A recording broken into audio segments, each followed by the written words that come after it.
Are you a business owner who is thinking about selling your business? If you think selling your business might be in your future, today's episode is for you. We sit down with Tanner Noble, a business broker with the Trans World Business Advisors, and we walk step by step through the sales process from the perspective of a seller. There's so much in here, so much practical information that after this episode, you will be well armed to start that conversation and think about selling your business. Welcome to the Business Growth Masterclass, where business growth is made simple. Join us as we explore practical strategies for streamlining operations, boosting profits, and creating valuable, stable companies. We bring you stories from industry leaders sharing their wins, their losses, and everything in between. Here we go. Welcome to our special series, episode 2, Tanner Noble. Thanks for having me back. Thanks for being here. This series, and so last week we went over just some common myths and misconceptions about buying and selling businesses. And we wanted to spend a few weeks on this topic just because it's such a foreign concept and just this niche that not a lot of people know about. And so this week we wanted to focus on going through the sales process from the perspective of the seller. And so starting with the pre-marketing activities, what all is involved in that, to marketing the business and finding potential buyers, and then ultimately to getting to the closing table. And wanted to kind of take us on a journey as a seller of your business. And so I guess starting from the top, tell me a little bit about the pre-marketing process. What all is that involved and how long does that take? So usually when a seller comes to me, the first step is to sort of come up with a valuation. Like, what do we think we could sell this business for? And is it, what the seller is expecting to sell it for? And so in order to get to that first step, what we need to do is we need to get a list of several different things from the seller, which include things like their last 3 to 5 years of tax returns, their last 3 to 5 years of profit and loss statements, a balance sheet, an equipment list, a customer list. And so it's a bunch of data gathering. My Siri's acting up. Sorry. It's a data gathering process at that point. And, then once I get all that information, then I'm doing what's called a recast.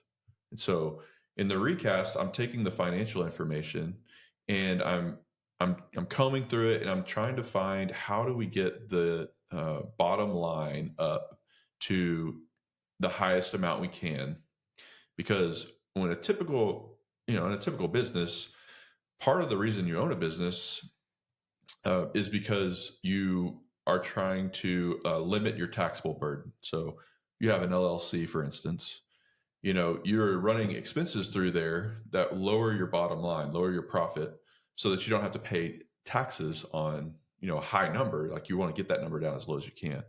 And so some of those things that you're running through the business, those expenses, are things that a new buyer wouldn't necessarily need to have. Like, they might not, maybe you're running your personal cell phone through the business. Mm-hmm. And maybe the new buyer, they're not going to do that. Maybe they have another business they're doing that with, or they don't need that for whatever reason. And so something like that, we're going to add that back to the bottom line to increase the value of the bottom line, because ultimately we're trying to come up with a value of the business, and it's based on a multiple of the bottom line number. And so, so that's what a recast is. It's going in and doing what's called an add back. It's finding those add backs of how to, get to maximize that bottom line. And in that number, once we come to that number, it's typically referred to in small businesses as SDE, or seller's discretionary earnings. Okay. Definitions. And so it basically, what that means is that it's what is the seller taking out of the business, because a new buyer is going to buy that. They're buying that business because they want to buy a cash flow stream. And so you want to figure out what is the exact amount of that cash flow that they're buying. And that's the SDE. So Yep. pause for a second. There's a couple of these kind of unique terms. So recasted financials are essentially you going through their financials and looking for every documented piece that the next buyer, the next owner isn't necessarily going to have, whether it's, their own cell phone or maybe a vehicle or maybe, paying an aunt in Georgia or, whatever, as long as you can document that and have a paper trail where you can show documentation of those add backs. And then we get to SDE, which is very similar to EBITDA, right? But basically it's EBITDA after all of those add backs. Is that? Yeah. And so the difference between EBITDA and SDE, or I guess I should say adjusted EBITDA, because Yep, there you go. EBITDA is similar to the bottom line profit. And then you add back those same things we just talked about to get an adjusted EBITDA. And so the difference between adjusted EBITDA and SDE is usually SDE is used when the owner is very involved in the business and they're kind of running the business. And whereas a adjusted EBITDA number would be for a business where there's like a CEO in place. Gotcha. And so in both cases, you would add back the owner's compensation to get to the bottom line number. But in the adjusted EBITDA number, you would make an adjustment for basically a negative add back for a CEO role. If let's say the owner is the CEO, then you would say, okay, what's the market rate for if the new buyer was to go out and hire a CEO to replace him? You would say, okay, that job is $150,000. And so we can't take that out. We have to add that back as a negative add back to the bottom line. So you would add back the owner's salary, and then you would adjust it back down for taking out the new CEO's salary. That's kind of confusing how I said that, but I get what you're saying. Basically, you need to make sure if the owner is the CEO, like the next person's going to have to hire a CEO. Right. So you need to account for that in the financials. What is fair market, rate for a CEO? And so, that's just another layer of once you're adding back everything that an owner is taking out of the business, you need to make sure you're accounting for what the next owner is going to have to pay. Exactly. And so the whole goal of this, I guess, is to take whatever is kind of custom to that particular owner and make it more of a one size fits all for any particular buyer, right? So that it would make sense no matter who it is. So for that seller, how long does it usually take for you to go through this pre-marketing process with them and get to that? Yeah. So, it depends on the seller. Every seller's different in all of these stages we're going to discuss, but typically it's how fast can you get me your financial information? And so some people, they, maybe they have to work on getting that information because if you're dealing with like a baby boomer who's running the business on a legal pad, like they probably have that in a file cabinet in a copy somewhere. If you have someone who's more electronically inclined, they may have that in an email ready to send it to you right away.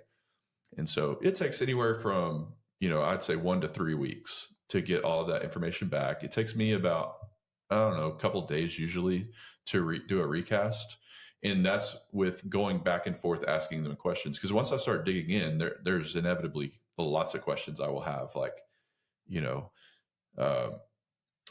for instance, it could be like there's a line item for auto expense, right? And this company has 10 trucks, but the owner has a Porsche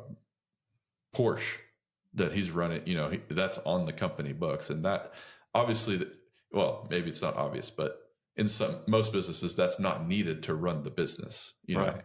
And so I have to dig into, okay, your auto expense every month is, $6,000, or maybe that's low, $60,000. Actually 25,000 of that is this Porsche or something, whatever the number is. Yeah. So anyway, I'm trying to get into and uncover all of that in each business. every business owner does that differently. And, every CPA does that differently. So some CPAs will advise an owner to have as many personal expenses as you can and run through that business. And some CPAs will be like, you need to keep that completely separate. We don't want any problems with the IRS. They're just a little more conservative. And so I have to uncover all of that. Mm. So a lot of questions after you've got all their financials, and then you end up in this place where you feel comfortable saying, okay. And how do you determine the multiple? Yes, that's a great question. As a broker, in being a broker in the company that I work for, Transworld Business Advisors, we have access to these data sources. And what they are is there's a handful of different ones that we use, but basically whenever we sell a business, we go to this data source and we input different metrics about that sale, that transaction, things like the sales price, the revenue, the EBITDA, lots of different things, number of employees, yada, yada. And so there's these companies that have, 20, 30, 40 years worth of this data. And we're able to go in there and basically find comps. Like in a real estate transaction, you go to the MLS and you find what are other houses or buildings selling for like this, right? And so we have that same thing in our industry with these data providers that provide comps for, what is a typical multiple for a manufacturing business that does $6 million in revenue and 1.5 in EBITDA, what is that typical multiple? And so we use that, and there's varying degrees of how you find that multiple, even within that specific thing, business that I just mentioned. I mean, some of it's like some of it's maybe geographically dependent on something. Like if you're on the coast, it's a higher multiple or something like that. Or it could be,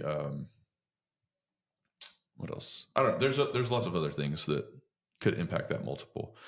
But that's the main thing. And then we also have like just a quick business reference guide too that we have. It's a book and it has just typical industry multiples based on industry. And one of the other things I was going to mention, I just remembered, is that the size of the business can impact the multiple greatly, which we've talked about in previous podcasts. But the bigger the business, typically the bigger the multiple is going to be. Higher the revenue, higher the higher the profit, the SDE, EBITDA, mm-hmm. the higher the multiple. And so kind of where we're at so far in this pre-marketing process is you're gathering these financials, you are recasting them, which is in the best interest of the seller. It's how can we really get that EBITDA as clean, that SDE as clean and as high as possible, hopefully. Mm-hmm. And then if that business owner has good documentation for those add backs, that just helps everyone get comfortable with it on the buy side, their lender, the buyer themselves, everyone. It helps everyone get comfortable because you can document it.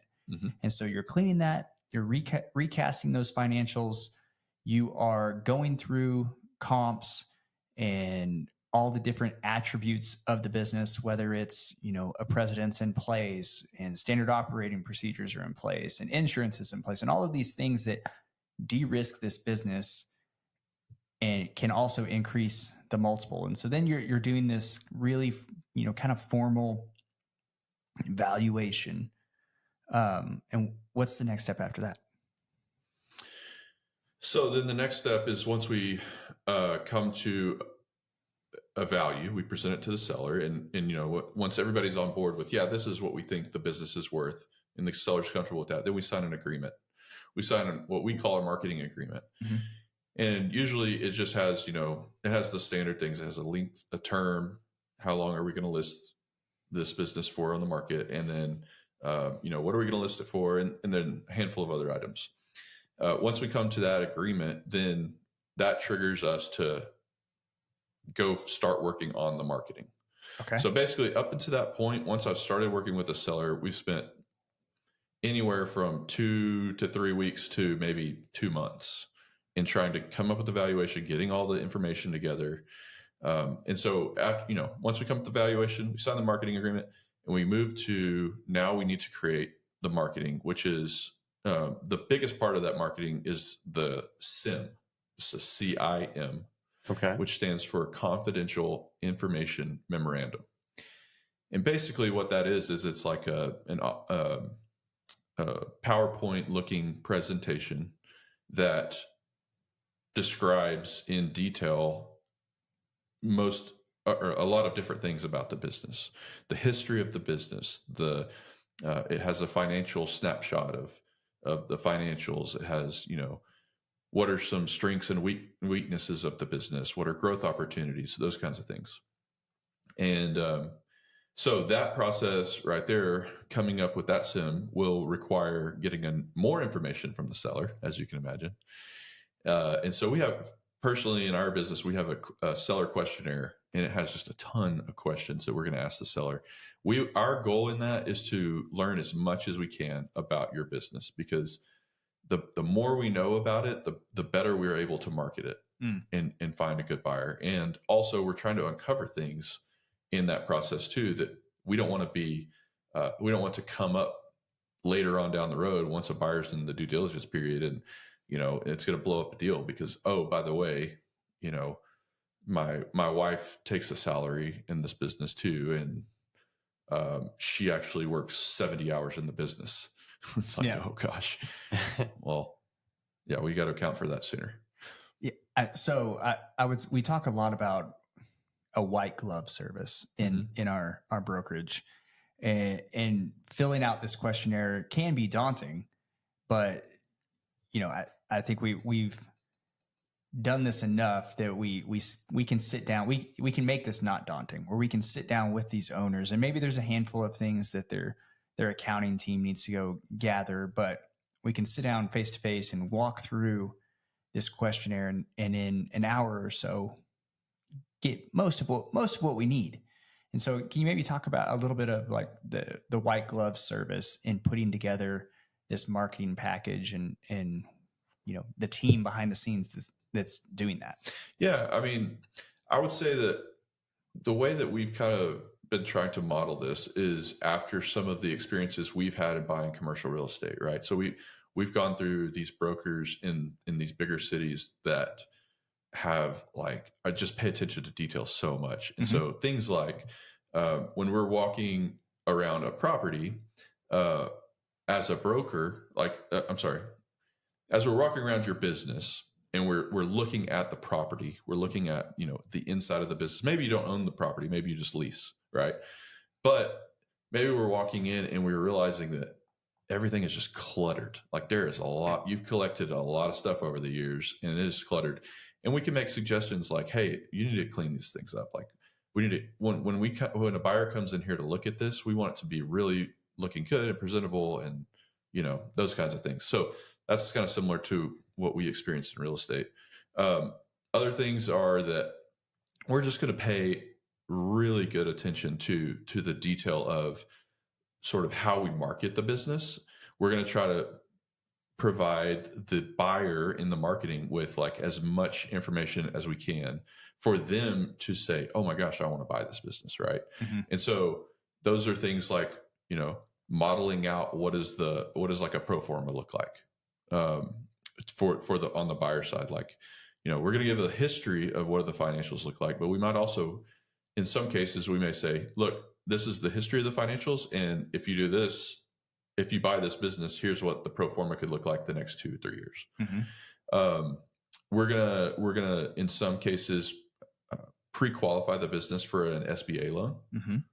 So we, as I've mentioned before, we have these relationships with SBA lenders all over the country, and we're going to probably run your business through one of those to see like what would it look like for them to make a loan on this, and would they make a loan on it. So they'll give us a term sheet on what that would look like. And then also,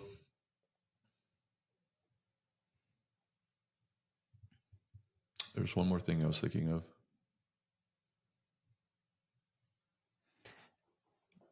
while you're I lost it. while you're thinking on that, so we're putting together this, memorandum that we can tell the story of the business, show the financials, show what it would look like with, an appropriate loan and yada, yada, yada. At what point do you click, okay, we are now live in this listing and we are showing potential buyers, and what does that look like? Yeah. So this whole sim process will take, anywhere from, again, it depends on the business, but it could be as soon as 2 weeks, but it could also go out to, a month or two, depending on various variables. But once we have we've gotten that cleaned up, like it's ready to go. It's a beautiful piece of marketing material. And you, as the seller, have reviewed it. You've added your 2 cents and said, hey, maybe you should say this here. We go back and forth and edit it that way. And once everybody signed off on it, then we go to the market. And so, like I said, that could take 2 weeks to maybe 2 months at the most. And yeah, at that point, then we take it to the market. And what does that mean? Well, there's a lot of different ways that we try to sell your business. One is the primary source that we use are these business marketplaces. So it's like an online marketplace where sellers are selling businesses and buyers are looking at these businesses to buy. So similar to like a Zillow or something like that in real estate, it's like there's big websites that do a lot of business that way. So we syndicate out our listings through a handful of those, I think 20 maybe websites. Wow.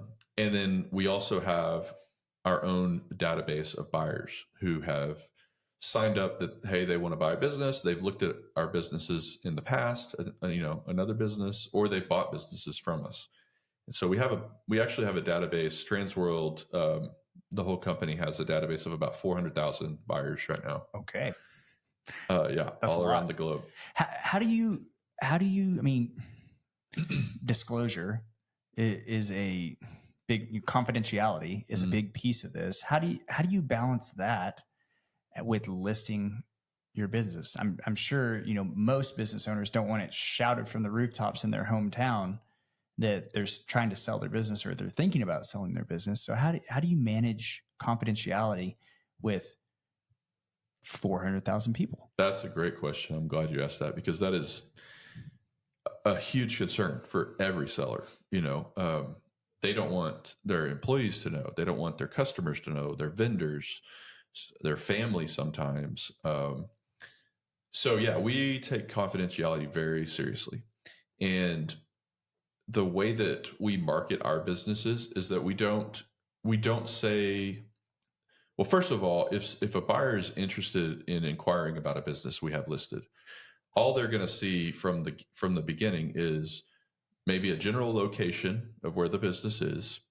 And that could be as granular as the seller wants it to be. It could be, in the United States, or it could be in Lubbock County, right. Texas. So they know a general location. They do not know the name. So on our businesses, we do not list the name of the business publicly on our websites. And then, we just have some high level information. If the buyer is interested based on the high level information, then they will click a button or get in contact with me that, hey, I'm interested in learning more about this business. At that point, I'll send them a non-disclosure agreement. Mm-hmm. In that agreement, it says, it's an NDA. So it has like, you can't go out and share this information that you receive about this company with anyone else. Mm-hmm. And so they have to sign an NDA before they see deep into before they can even get the SIM that we talked about. They have to sign this non-disclosure agreement. And even in our SIM, we still don't have the name of the business or the address or anything. But you see a lot of information about the business. And so if after reviewing the SIM, they're further interested, the buyer is further interested in, they're like, okay, yeah, I want to potentially buy this business. What is it? So at that point, then we are doing like a vetting process for the buyer. Okay. And it depends on the business again. It depends on the seller. some sellers, they don't really care. They maybe they're not as concerned about confidentiality. They just want to sell their business, and they're not too concerned about, if who sees it. And so, but others are like very concerned about confidentiality, and to the point that they want to vet who, what buyer is looking by name or something. And so we have a process by which we use a form that the buyer can fill out, and it basically has a bunch of information. I mean, obviously like contact information, but also like sometimes you can go as far as like proof of funds. Like, can you show us through documentation how you're going to buy this business? Do you have cash in the bank, or are you SBA pre-qualified? Those kinds of things. Pause right there for a second. So I'm thinking of this white glove service that we pride ourselves in bringing to the brokerage, and stating what you said earlier about even going on site. When it comes time for a potential buyer to come on site to your business and to get a look behind the curtain, like we're going through your business and putting on the eyes of a potential buyer and walking through the business. And so we're gonna plan, hey, I want them to walk this path, and I want them to see this first, then that, then this, to like take them through this customer experience that shows your business in the best light. That you're not hiding anything, but we're giving attention to detail for the potential buyer. And then when we're talking about vetting these people, so as a seller, like you've got someone on your team that you're still running your business. You've still got your foot, full throttle, as you say. And we're vetting these potential buyers and making sure, like, are they capable of this? Are they just kicking tires and they just, want to go to the local golf course and gossip about whatever? Like we're getting those people out. And there's a lot that goes into vetting these potential buyers, but there's a lot at stake. People don't tell their employees or their friends or whatever for a reason. And obviously they find out at an appropriate time, but at the early stages of the process, there's so many unknowns that it's not appropriate. And so we really take that serious, and really this white glove service is everything. Yeah. And I'm glad you brought that up too. It's what we do is we advise our clients, our sellers, like, don't tell your your employees, and don't tell your customers, because we don't want them to leave and thinking that they're going to lose their job, and then now your business is going down and all of that. But yeah, as far as the confidentiality, I mean, depending on the listing, you could have hundreds of buyer inquiries, and to go as a seller to have to go through those on your own would be really hard. And that's why we're here.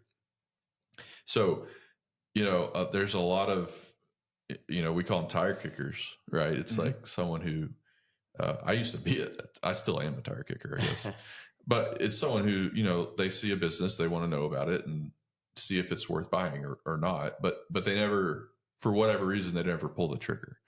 And so you want to, sort of vet those people out. And then you also, you want to be cautious about the competition, right? Sometimes a competitor will get word that you're selling, and for one reason or another, malicious or not, they want to know more information. And so we try to keep an eye on that, a pulse on that, as best we can. Yeah. And sometimes sometimes it happens. Sometimes word gets around, especially in a small town, it's common that will happen, but we do our best to keep it as confidential as possible. Something you said just then surprised me, in that you keep an eye out for competition, but are there instances where you'd say, hey, that's great, maybe they just want to absorb the former competitor and take on, absolutely, and so they might be a great buyer? Yeah, and I guess when I said that was more of like, if a seller is aware that one of their competitors would be malicious. I see. That we, and they tell us ahead of time, like, Yeah. hey, you need to keep an eye out. We don't want this person to know anything about this. Mhm. That's what I meant. I mean, that's a good point. There's definitely lots of times when we even proactively go out to competitors to say, hey, would you be interested in buying this business, especially in another market, if they want to grow into our market. So I guess all of that would come down to what the seller wants you to do and how comfortable they are with a dancing partner. Which exactly goes back to where we started this question of how do we market the business, right? Mm-hmm. I mean, that's another method that we market is through going through our, a list of people in the industry or buyers that are in the industry that we either know about because they're in our database or that we're actively going out and looking for. So on bigger deals, especially, we use that as a marketing tactic. Is we're going to go out proactively to people that are buying these type of businesses and present them with this opportunity. Okay, so we've hit launch on the sim. We have all of these buyer inquiries. We are interviewing the potential, vetting the potential buyers. And now we're to the point of negotiating the price. And so tell me a little bit about that. Is that similar to commercial real estate where there's, a best and final round and people are putting forth their best offer? Kind of walk us through that negotiation process until you execute a purchase and sale agreement. Yeah. So again, every business is different. On the smaller side, I would say $1 million and under sales price. That it's more of just a traditional, like selling a house. Like the buyer comes in finally and decides that they want to make an offer, and they make an offer. We negotiate it back and forth with the seller and until we come to terms. On a bigger, what we call like an M&A size deal, which really is more like $5 million and up, but sometimes it could be a little bit less. Sometimes we run our process. Mm-hmm. And on some of those deals, maybe we don't have a sales price that we're actively marketing. We just make an offer. We're going to run a process, which is similar to an auction, what you kind of alluded to in commercial real estate, which is we're going to say by this time, we need you to have a letter of intent from the buyers, which is like a non-binding, offer basically. Mm-hmm. And so at that time, we'll gather up all the LOIs, letter of intents, and present them to the seller. And then we'll say, okay, we'll go back to like the top 3 to 5 offers. And we'll say, okay, it's time to sharpen your pencil. We need you to, really come in and give us your best and final offer. And at that point, and we can kind of guide them a little bit too. We could say, the price that you're offering is good, but you're asking for the seller to stay on for this amount of time, and he's just not. That's a little much. So mm-hmm. Maybe if you could, figure out a way to make that less or whatever. We just try to help guide the buyers to make the best offer that the seller is willing to accept. Mm-hmm. Well, you just touched on something that's fascinating to me because I know everybody focuses on the bottom line number that you're going to get for the business, but then there are other concessions, right, that can play a factor, having the previous owner stay on for a transition period, or can you just go into some of those things that might be asked of the seller and yes, what's common and just things that sellers should think about? Yes. Thank you for asking, because I would love to talk about that. So one of the biggest things is what I just said was how long are they going to stay in the business? Mm-hmm. And most of the time the buyer is going to want the seller to stay on for a training period. In a bigger business, they're going to want you to stay on longer, typically. And what does that mean in time? I mean, it could mean anything from 2 months to 2 to 3 years, and there's various ways to negotiate that, like as to what is the compensation the seller gets for that, or how it's structured, like how much time is involved in that, and all of that. Those things can be negotiated. The second biggest thing is owner financing. So in the vast majority of businesses that are sold, there is a seller financing component. It's very, very typical in an SBA loan situation where the seller will finance up like 10%. And so what's very common with buyers is I'm going to bring 10% of this as equity, 10% down. The seller's going to finance 10% of the total sales price. And then I'm going to get a loan for the other 80%. And so, as a seller, like you got to know that that's coming. Like you should be ready to do at least 10% in seller financing. I've got a seller that I'm working with right now who he's actually willing to do half of the 50% of the sales price in seller financing. That is a super attractive offer to a buyer, because now they're having to come to the table with less money. You're saying that as a seller, you're saying, look, I'm willing to put, up money to say that this business is going to succeed, and I'm willing to take that out over time. And in some cases, that's even a better situation for a seller for a tax perspective. I am not an accountant or a lawyer. Consult your CPA. But, sometimes that's it's a better tax advantage to do it that way. So the seller financing and the consulting period are two of those big things that you can sort of negotiate to make an offer better or worse. So if I'm a seller and I'm really confident about the viability of my business, and I believe this buyer is competent, it's going to do a good job, it might be to my advantage to go a little higher on what I'm willing to finance, right? Because I can get a better price for the business. Potentially. Yeah. Yeah. So there's things to think about for the seller. Yeah. Yeah. And like I said, by offering that, you're also, presenting to the buyer that you believe in this company. Like, you're risking your own money basically, to let this buyer come in and take it over because you believe in it. So that says a lot. Okay. So you've agreed on terms. We've signed a purchase and sale agreement. And now we need to get to the closing table. And so walk me through that process. What does that typically look like for a seller? You've agreed to this price, and now there's like, how long is a typical closing, and what does that look like? Yeah. And let me backtrack one step to say that marketing process and finding the buyer to get to the offer right now in the US, that's taking an average of 8 months. Okay. So here we are, we were 2 weeks to 2 months in the pre-marketing stage. And now we've spent time marketing the business. That could be up, that could be average 8 months. So it could actually be longer. It could be a year or more. That's hundreds of conversations. Oh yeah. From the brokers having with potential buyers. Absolutely. Okay. But we finally found one. We're 8 months in. And now we're going to get to the closing table, right? So, that to start with, that process can take,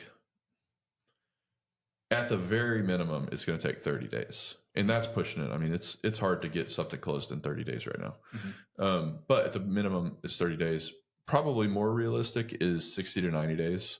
And depending, again, on the size of the deal and how many attorneys are involved and, what the financing looks like, it could go out all the way to 6 months. We got a guy in our office in Houston that he's been working on closing a deal for a year. Wow. It's a $20 million deal. And it involves like some overseas manufacturing and things that they're having to negotiate. But still, like, that's on the high end. I mean, that's an outlier. Yeah. And so during that, 2 to 3 month period, typically, of getting to the closing table, most of the time you're going to be working with a lender. The buyer is going to have a lender. And so, as you mentioned earlier, Albert, like having clean financials and things that the lender can get quickly and easily and understand, and there's not a whole lot of question around it, like that's going to help immensely. The lender is going to this is another seller expectation thing. The lender is going to make the loan based on your tax return. And so you've got to have a clean tax return. You know, we talked about in our last episode, like, you know, cash is kind of iffy. You got to, you know, refer back to that episode for that. We talked a lot about it. And then there's going to be a lot of back and forth between the broker and the buyer at that point, because, you know, you've kind of signed your agreement, and now it's on the buyer to do everything he needs to do with the lender, with the closing company, to get down the road. One of the things as the seller you're going to need to do, or you're going to be required to get, is a certificate of no tax due. So that's a document from the state. We're in Texas, so I'll use that example. The state of Texas that says that you don't owe any taxes, or you do owe taxes. And we have to have a clean certificate of no tax due before we can close. And that's typically one thing that gets held up to the last minute, and we're waiting on that to come through. So it's important that you have paid your sales tax and nothing comes back, or maybe you have like a loan or something, like I can't remember what they're called. These loan companies that come up and say, hey, we can give you this loan for, you know, 30% interest or whatever, and you're strapped for cash. You got to do it. So if those are on your certificate, then we've got to remedy that somehow. So those are the things that the closing company is looking for. And if there's any kind of negotiation involving the consulting period that the seller stays on, sometimes that's negotiated at this point. I just realized I skipped a whole big part. The first part, when you sign the agreement, is the buyer has a due diligence period. So they have, in our agreements, it's usually 10 days, but for a bigger deal, it may be longer. But they have 10 days to really now dig into the information. So at that point, they're going to get access to the tax returns. They're going to get to, you know, ask any questions they want of you. And they're going to do a deeper dive into the business to make sure that they are vetting everything that they want to vet. And so that's the first steps. I'm sorry I missed that. And in that 10-day window, you may, depending on the buyer, you may have a bunch of questions you're going to have to answer. Yeah. Yeah.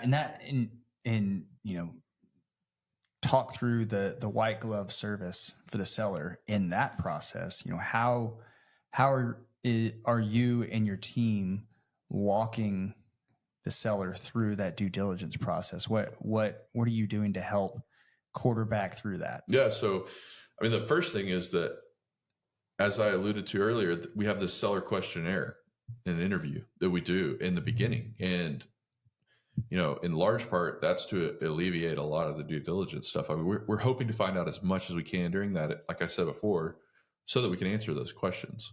So hopefully we've done a really good job of that. That's part of that white glove, is we've done a really good job in the beginning. But as they're, you know, exchanging information back and forth, they may have, you know, especially on a larger transaction, maybe the buyer has an acquisitions team, and they have, you know, a CPA, they have a lawyer, and they're wanting contracts, and they're wanting, you know, in-depth financials, and they're wanting accounts receivable, aged receivables, aged AP reports. And so we're basically being a middleman for that, because in that process, sometimes what can happen is a seller can get real frustrated with the amount of requests coming in. Yeah. And a buyer could get really frustrated at a seller's lack of cooperation in that. And so we're a good buffer for that. And we keep the cart on the rails, and try to keep the momentum going forward, so that, you know, we don't get lost in a pissing match. Yeah. And so much of that is this like delicate dance. It is. Where, you know, the lender has a set of 100 questions. The buyer has this big long list. If they have investors, they have this list of questions. And a lot of what we're doing is how can we consolidate all of that? Maybe 30% of these are answered in the seller questionnaire. And so we can help them reference that to where we're there to ease the burden of going through this transaction for both parties. Absolutely. And so the seller, it's how can we make that as easy as possible, and dumb down these questions where we're not asking the same question 3 or 4 times, where we're getting one answer for that, and communicating that effectively. And when there's, it's stressful. The seller, like, this is your baby. This is something you've built for decades. Mm-hmm. And now we're trying to hand this off in, the best, easiest, most professionally way it possible. And having a team who's been there and done that, and can kind of, we're thinking 2, 3, 4 steps ahead. And we know, I think a lot of times whenever you're selling your house and someone asks for, whatever concession, they want you to replace the roof. Like we know what's appropriate. We can help keep the train on the tracks and keep it going down the road. Yes. The closing, getting to the closing table. I want to save some of this for the next podcast, which is this process from the buyer's perspective. But, kind of give me the last pieces of this from the seller's perspective. What does the last bit of this closing look like, and getting across the finish line? Yeah. So, it's like I mentioned, getting all of the information to the buyer and the attorneys, or the closing company, which we use like an attorney-based escrow company. And so, it's getting those last minute things. If you've got on the real estate side, if you own the real estate, it's a little bit easier because you're the owner and you're motivated to sell, so you're easy to get a hold of and all that. Like, if you lease the property, it tends to be a little bit more difficult usually. Mm-hmm. Like, I did a deal this year where the landlord owned like a grocery anchored retail strip center. That's all they own, are these huge retail centers. And the tenant was in there. Well, they're based in, Maine or something. And getting a hold of them was like, it's a huge corporate entity. And so finding the right person to talk to that can sign the documents and sign the assignment of lease, those kinds of things take time. So be expecting that if you could start working on your relationship with your landlord now, that really helps, because,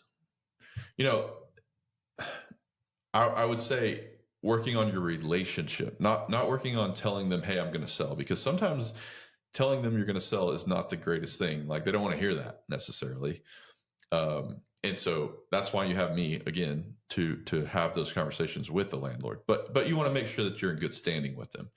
And so anyway, that's one piece, that getting to the end, sometimes that can take a lot of time, because you're just like, you're negotiating that back and forth. They don't want a new tenant. They need to vet the new buyer most of the time. They're going to have to apply and go through a whole process. So you want to make sure you're staying on top of that. And then really it's in the way that I am doing closings is virtually. And really it's pretty simple. On the day of closing, it's the escrow company will email you an Adobe e-sign kind of package, and you sign all the closing papers and digitally, and money is wired and in the bank and ready to go. And once everything is signed and all the money is there, then we're good to go. That's a good day. It's a great day. The one more piece that's leading up to the signatures is getting that paperwork ready, right? Like, it's like when you buy a house, there's a settlement statement, and we're trying to make sure that everything is on that settlement statement. That sometimes, you have to prorate things like rent and taxes and, gift cards, or, all kinds of things you have to think about prorating. And so leading up to that closing, it's getting all of that stuff in and making sure everybody sees it and everybody's aware and everybody agrees to it. And then you sign it, done deal.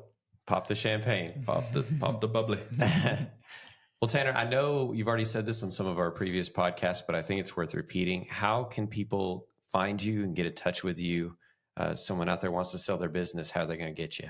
Yeah. So really simply, my cell phone is 806-853-0833. And my email is tnoble@tworld.com. TNOBLE@tworld.com. All right. All right, man. Give me a shout. Thanks for being on this one. And we got one more. And thanks for having me. Yeah, let's do it again next week. If you enjoyed that episode, if you liked what you heard today, we would love for you to check out more of our content. Go to our channel on YouTube, click the subscribe button, go to our website and check out our podcast section. You can find more content there. Hope you enjoyed that episode. I know that we did. If you like the things that you heard today, if you're interested in more of our content, we'd invite you to go to our website and stagcoaching.com/podcast and check out more of our episodes, or you can find us on YouTube. Make sure you click that subscribe button and share and like all of the things that you check out on our channel. And if you're a business owner and you feel stuck in your business and feel that you can't work on your business, go to our website at www.stagcoaching.com and click in the upper right-hand corner to schedule your free consultation. And in this consultation, we can either give you a free current valuation on your business, or we can tackle your number one issue that is holding your business back. It's free. It's on our website, stagcoaching.com. Thanks. We'll see you on the next one.